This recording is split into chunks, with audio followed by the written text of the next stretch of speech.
happy Independence Day. At least it's Independence Day weekend here in America. So we thought it'd be a perfect time to talk about bodily independence, aka bodily autonomy, which I feel like in this day and age is more talked about more than ever, which is why I think it's the perfect time to speak about circumcision.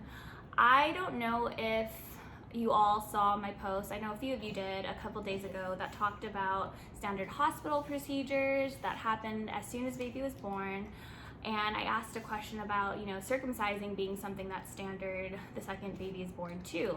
And I heard from some of you mamas that said, yes, you guys decided to go with circumcision, and other mamas who said that you didn't. So I just want to share our experience with not circumcising and why we chose to do so. So yeah, I guess we'll start with my husband G here.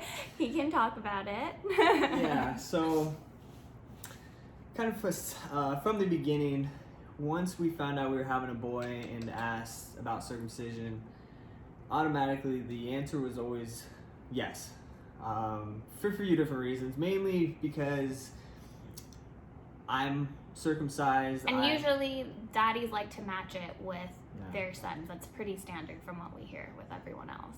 Yeah, I mean, growing up, I've heard of friends who went through traumatic things and experiences with girls, that it's all relative. Yeah, it would have been traumatic for me. And I think it was a different stigma too growing up. So always different time back then too. From throughout the entire pregnancy, from day one, it was always yes, we're gonna get them circumcised. Yeah, we had no questions about it in our mind. It was just going to be something standard. Mm-hmm. And, obviously, you know how the procedure is done. And it's always kind of in the back of your mind, at least for me. And it was kind of just, I just said I was going to set it off. I went through it. Obviously, I'm okay. He can do it, even though as a parent, I don't really want to think about having to put your child through that. Yeah, exactly. And I told him too, I said, if we're going to do this, it's going to be all on you, but you have to be there in the room when it happens. Yeah. So we were looking at a bunch of other options. When we went with our midwifery, they gave us a list of circumcision doctors. And we decided to go with a moel. Is that how you say it? A moy-yul. A moy-yul. It's a moy-yul. It's a Jewish rabbi. And he advertised it as gentle circumcision. And he was supposed to be a very good, rabbi at doing this. He's reputable. He's very reputable. He did for some celebrities. He did Tim K's circumcision. So we figured, cosmetically it would be fine. And he says it's a gentle circumcision. The technique he uses is supposed to be as gentle as it can be, considering you're cutting off your child's foreskin.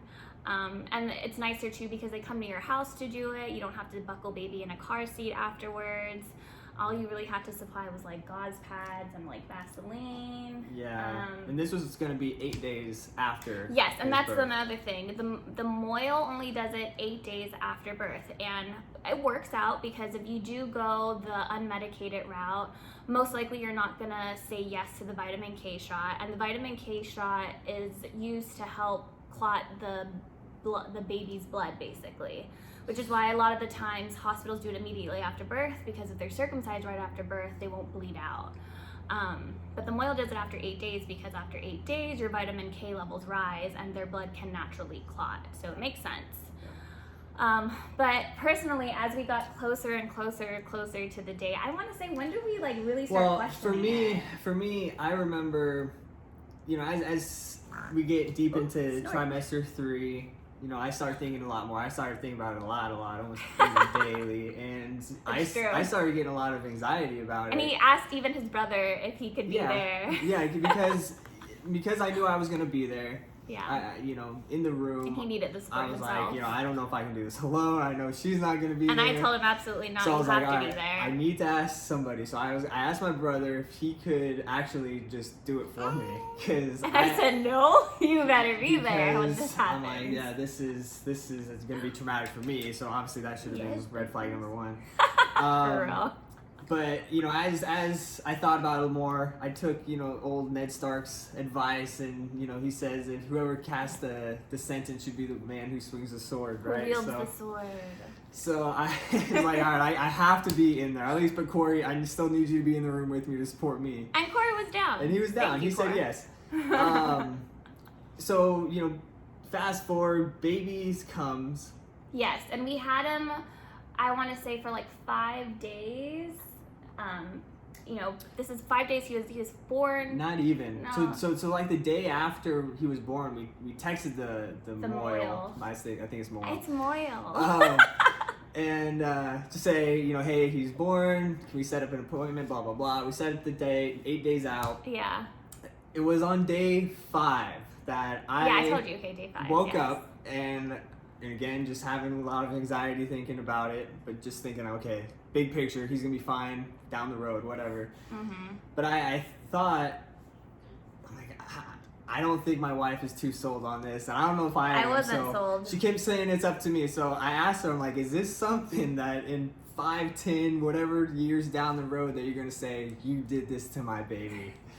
I'm like, I could just see it. So. Well, okay, so I think the whole reason why he said that too is because he was worried about personality changes happening, because you figure you have your baby born and like 5 days later you start seeing their personality come out and their temperament come out. And from what we were seeing, like he was already like straight out the womb, he was a very chill, very calm, very relaxed, easygoing baby. Yes, you were. So once he told me that, I was like, all right, well then let's do some research. Let's see if there is any changes that happen after, circumcision is done. And sure enough, we found research. So much research that showed how babies have a change in temperament. Their feeding cycle can be disrupted too. Their sleep cycle or their sleep patterns can be disrupted as well, all from circumcision. And the reason why this happens is because it's trauma. It's trauma to the body. And the babies don't know how to deal with it, basically. And if you think about it, it is almost, you can compare it to genital mutilation. And why should we as parents have a say over that being done to their body? I personally think it should be the baby's choice once they're old enough to do it. I know, it's scary. Yeah. No, he's good. So yeah, research shows that the potential health benefits no longer outweigh the risks, which is why the American Academy of Pediatrics can no longer tout that all babies should be circumcised. It's a cosmetic thing. It's more of a cosmetic thing. So we even compare it more to like a boob job now. If he wants to get his, foreskin removed when he's older, then great, he can choose to do so. But because it's cosmetic, we don't really feel like, as parents, we should be the ones to decide that for them or put them through that themselves. Yeah. Because if you think about it, they don't even necessarily numb the baby when you get it done at the hospital. They used to do anesthesia back in the 70s, I guess, but they stopped doing anesthesia because those benefits the risk outweighed the benefits there. So you have a whole bunch of benefits outweighing the risk for this whole procedure in general, and for us it just didn't make sense. Yeah, I mean, so because we were going the route of 8 days after, and not hospital route where they do it pretty much immediately, right? But I have heard from some of you moms that said, you guys did it at the end of the day. Other people said that it was done, that you guys had to make sure you had a pediatrician there. So it all sounds kind of different depending on. Yeah, I think it's different hospital. Yeah, on what hospital you went to and whatnot. The whole point, like with the hospital route, and they do it immediately. I think it would be different for us personally, because you don't really get to bond with them. We wouldn't have bonded with him at that point. We wouldn't know what his personality is, or if it would have been different post, circumcision. Yeah, exactly. So, because we chose the route of 8 days, we bonded with him. We broke our hearts just thinking about having to couldn't actually do it. Do that. There's actually some articles we read about Jewish mothers and how they're trying to get the Jewish faith to move away from this. Rethink it, just because of they shared their experiences with their babies and how they're completely different babies now. Afterwards, they can't self-soothe, they can't process different things, they just cry. Even the way they bond with their mommy is affected, obviously, because they feel like, they feel betrayed, I feel like, to an extent, considering that they were put through this pain, and what did they do to be, put through this pain? Yeah, so we didn't want to take the risk. Yeah, we didn't want to take the risk. And He then was too good of a baby for us. Exactly. And, I talked to some other moms. I had a friend whose baby was in the NICU, and she was telling me, and this is actually how we got into this conversation too. I was talking to my friend who was talking about circumcision herself. But she was saying that her baby was in the NICU, and for them to do circumcisions in the NICU, they actually don't circumcise until right before the baby is about to be discharged. So the baby can be in the NICU for months until they decide to circumcise, which I personally think is crazy to me, because, I feel like if your baby's already in the NICU, it's kind of traumatic in itself. The baby didn't necessarily have the easiest time, then on top of that, you're cutting off his pee-pee, or part of his pee-pee. So it's just something to think about. I mean, especially in this day and age where, consent is so important, why doesn't the same go towards our children?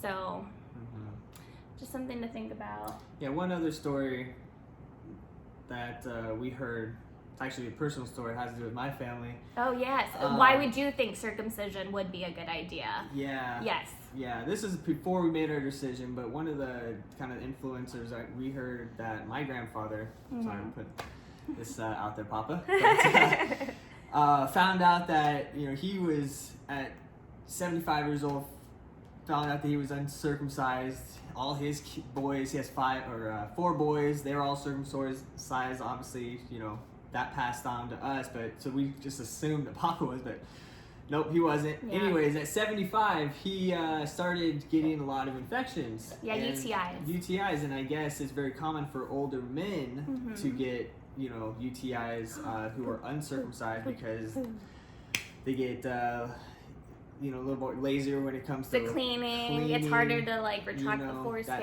and all that stuff. So my grandfather actually had to be forced circumcised. to be circumcised at 75, 76 years old, something like that. And, that didn't get shared to anybody in my family. Just found out a couple years ago, or a couple months ago. But it did give us something to think about. It gave us something to think about because, obviously as he's going to get older, it's kind of more, that scenario would play out more. And obviously it's common for most older folks, then he's just going to have to either, be competent about it and want to, clean it more thoroughly, or do something about it. And he's gonna but the point is, he's gonna have the chance to make that decision himself. Yeah. It won't be something that we'll be making for him. And another thing to think about too, for all you mamas who are on the fence, America is one of the only first world countries. Actually, South Korea is another one that does it too, but we're one of the only first world countries that do circumcision as a standard procedure. All the other countries that have high circumcision rates are all third world countries, and I believe the reason for that is because cleanliness. It's simply cleanliness. But in America, we do have the ability to, have access to clean water, cleaning supplies like body wash and all that stuff, and whatever else to take care of our body parts down there. So it's not necessarily like a need to have here in America. Because even Europe, they don't do it in Europe. It's standard not to be circumcised in Europe. And I even heard from some Europeans that when they do see an uncircumcised or a circumcised penis, they're like, what is this? So it's kind of like the opposite. I mean, these days in America, we heard that it's about 50-50. Yeah. If not leaning a little more towards uncircumcised these days. So things are changing. Definitely not the same as, when I grew up. Yeah. When Kai gets that age. Yeah, more and more mamas that we talk to, they all say the same thing too. Or not same thing, but they, there's a lot of people who are on the fence, and I talk to a lot of moms who have decided not to circumcise either. So I think it's way more 50-50 now, and I've talked to a few moms who've said that as well. So it's just something to think about. If you are going to circumcise, do your research, and my friend also said this too, watch a video on it, because when we watched a birth video called Birth As We Know It, really cool, highly recommend for you mamas who are gonna give birth. It has unmedicated births. It shows women in Croatia giving birth with dolphins, which is super inspiring. It's crazy. Cool. But one of the segments in that video is circumcision, and they talk about how it's done, and they show you how it's done. And when we were watching it, we're like, nope. And this is still when we were wanting to do circumcision, and we fast forward to past that because we did not want to see a baby you know, in pain. Nonetheless, our baby. So that should have been, like you said, a red flag in itself. But yeah, I mean, it's a big decision. It was not easy. It wasn't easy. By any means. But if you do choose not to circumcise, you can find comfort in knowing that there's a lot of moms who have chose not to do that as well. There's a lot of Actually, everybody that we know has chosen not to that circumcise. had a boy our age. Yeah, they said they uncircumcised. Besides some of the ones I talked to yesterday on Instagram, who's like, Okay. oh yeah, we circumcised too. But yeah, most of our friends haven't. So you will be in good company if not. He won't be an outcast. But yes, please do your research and please watch a video on it. And if you can't watch a video on it, or if you don't want to be there in the room while it's happening to your baby, maybe rethink it. Just saying. But yeah, that's it. I hope you guys all have a happy Independence Day. Happy Independence Day. And we will talk to you soon. So yeah, say bye, baby. Bye, Kai. Bye. Thanks for watching. Bye-bye.